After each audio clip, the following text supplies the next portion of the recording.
عوام پاکستان کو یہ پیغام دے کہ یہ ملک وطن عزیز پاکستان لا الہ الا اللہ کی بنیاد پر حاصل کیا گیا تھا۔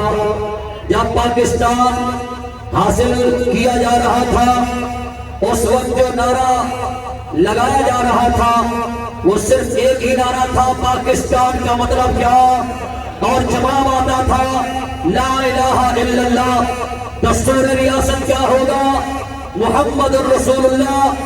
میرے نبی کے غلاموں، رسول اللہ کا نام لینے والوں، داتا اور خواجہ کو ماننے والوں، سوال صرف اتنا ہے کہ جس نام پر اور جس نظریہ کی خاطر یہ وطن عزیز ملک پاکستان حاصل کیا گیا تھا، کیا پاکستان میں اس نظریے کا عروج ہے یا نہیں ہے؟ کیا پاکستان میں وہ لا الہ الا اللہ کا قانون کسی دور میں رائج ہوا؟ کیا پاکستان میں کسی بھی دور میں نظام مصطفیٰ نے حکومت کی؟ کیا پاکستان میں کسی بھی دور میں اللہ کے قرآن کی حکومت قائم ہوئی؟ تو آپ کو یہ کہنا پڑے گا کہ بالکل ہرگز ایسا نہیں ہوا۔ تو میرے نبی کے غلاموں، عرض یہ کرنا چاہتا ہوں، 70,000 ماؤں نے، ہماری بیٹیوں نے عزتوں کے نذرانے پیش کیے اور پورے بزرگوں نے اپنی قربانیاں دی۔ ماں کے سامنے اس کے بچے کو ذبح کیا جا رہا تھا اور ماں بھائیوں کے سامنے بیٹی کی عزت کو نیلام کیا جا رہا تھا۔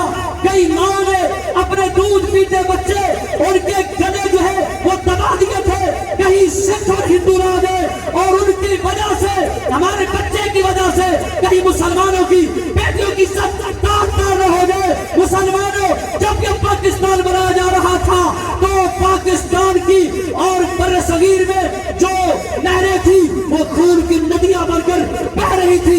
یہ جو خون کی ندیاں بہی، یہ جو عزتوں کے نذرانے پیش کیے گئے، یہ جو اتنے بڑے 20 لاکھ مسلمانوں نے قربانیاں پیش کی، کیا مسلمانوں اس کا منشا یہ تھا کہ پاکستان میں گردوارے بنائے جائے، پاکستان میں مندر بنائے جائے، اور مندروں کے لیے، گردواروں کے لیے تو پاکستان کے بجٹ سے حصہ مقرر کیا جائے؟ مسجد کے لیے کوئی حصہ نہیں ہے، مدرسے کے لیے کوئی حصہ نہیں ہے، خانقاہ کے لیے کوئی حصہ نہیں ہے، پھر بھی تم کہتے ہو کہ ہم تو ان کے ساتھ کھڑے ہیں۔ مسلمانوں، یاد رکھو، تم حد غلط کی طرح مٹ جاؤ گے اگر اس مرتبہ بھی الزاموں کا ساتھ دو گے۔ اب وقت آ گیا ہے مسلمانوں، غیرت ایمانی کا اظہار کرتے ہوئے میدان میں آؤ اور سب کو کہو ظالموں، اب ہم تمہارا ساتھ نہیں دیں گے، محمد الرسول اللہ کے دین کا ساتھ دیں گے۔ یا رسول اللہ لبیک لبیک لبیک، یا رسول اللہ لبیک لبیک لبیک، یا رسول اللہ لبیک لبیک۔ حضور کے غلاموں، جب نظام مصطفیٰ آئے گا تو پھر وڈیروں کی بدماشیاں ختم ہو جائے گی، بند ہو جائے گی، اور بیت المال سے یہ جو وڈیرے یتیم غریب پڑے ہوئے ہیں، زکوٰۃ کا مال لوٹ کر کھانے والے، زکوٰۃ کا فنڈ ہے تو جو چیئرمین ہوتا ہے زکوٰۃ کا وہ خود کھا جاتا ہے۔ اتنا بڑا جائیدادوں والا، رقبوں والا، بینک بیلنس گاڑیاں سب کچھ، لیکن یہ پورے ملک میں سب سے بڑا غریب ہے، زکوٰۃ کا مال کھاتا ہے۔ اس کو کیا شرم، اس کو کیا پتا، اور یہ کیا جانے نظام مصطفیٰ کی بہار کیا ہے۔ حضرت عمر بن عبدالعزیز رضی اللہ تعالیٰ عنہ، آپ حاکم وقت تھے، آپ پیارے خلیفہ تھے۔ ایک مرتبہ بیت المال کی کستوری آپ کے سامنے لائی گئی تو آپ نے ناک پر کپڑا رکھا۔ آپ سے سوال کیا گیا، یا حضرت آپ ناک پر کپڑا کیوں رکھ رہے ہیں؟ فرمایا، دوستو تمہیں پتہ نہیں ہے، یہ جو کستوری ہے یہ بیت المال کی ہے، یہ میرا حق نہیں، یہ جن کا حق ہے ان کا ہے، اور اس کا استعمال میں نہیں کر سکتا۔ اور کستوری کا استعمال محض یہی ہوتا ہے کہ اس کو سونگا جائے۔ فرمایا عمر بن عبدالعزیز، کسی کے حق پہ ڈاکہ مارنے نہیں آیا، رسول اللہ کے دین کو غالب کرنے کے لیے آیا ہے۔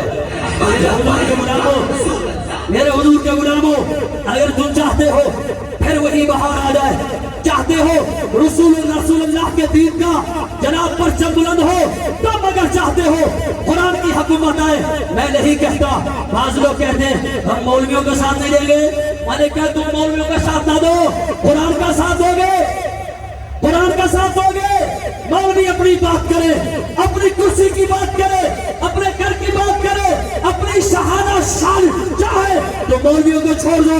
اگر مولوی چاہے انگریزوں کے قانون کو بھگا کر تھانے سے لے کر سپریم کورٹ تک اور پھر پارلیمنٹ میں جا کر صرف ہم ایک چاہتے ہیں کہ سب کو بھگا کر اللہ کے قرآن کی حکومت قائم کرو۔ اس کا مطلب ہے مولوی تمہیں یہ نہیں کہہ رہا ہمارا ساتھ دو، مولانا تمہیں کہتا ہے اللہ کے قرآن کا ساتھ دو، اللہ کے قرآن کا ساتھ دو۔ توجہ بھائی توجہ، اللہ کے قرآن کا ساتھ دو۔ تو میرے نبی کے غلاموں، میں آپ کو اس میں کوئی پی ٹی آئی والا بیٹھا ہو، کوئی نون لیگ کا بیٹھا ہو، کوئی پیپلز پارٹی کا بیٹھا ہو، کوئی بھی بیٹھا ہے، لا الہ الا اللہ محمد رسول اللہ جس نے پڑھا ہے اس مسلمان کو ہماری دعوت ہے۔ نہ کسی مدرسے والے سے ہمیں چیز ہے، نہ کوئی اپنے آپ کو غیر سیاسی کہے، نہ اس سے ہمارا کوئی جھگڑا ہے۔ سارے ہمارے بھائی ہیں، سارے ہمارے دوست ہیں، سارے ہمارے مخلص ہیں۔ ہم ان کو التجا کرتے ہیں، ہمیں نہ دیکھو، قرآن کو دیکھو، سب کو ایک طرف کرو، پاکستان میں قرآن کے جھنڈے کو بلند کر دو۔ بس یہی پیغام ہے۔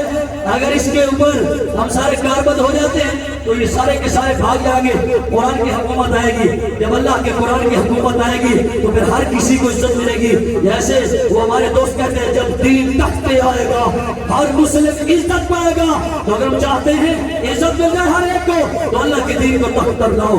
اللہ تعالیٰ کے دربار میں التجا ہے، اللہ تعالیٰ ہمیں شب و روز محنت کر کے، کوشش کر کے، اپنے دوستوں کے ساتھ مل کر، خاندان کے ساتھ مل کر، عائشہ اقربا کے ساتھ مل کر نبی علیہ الصلوۃ والسلام سرکار کے دین کو تخت پر لانے کی ہمت نصیب فرمائے۔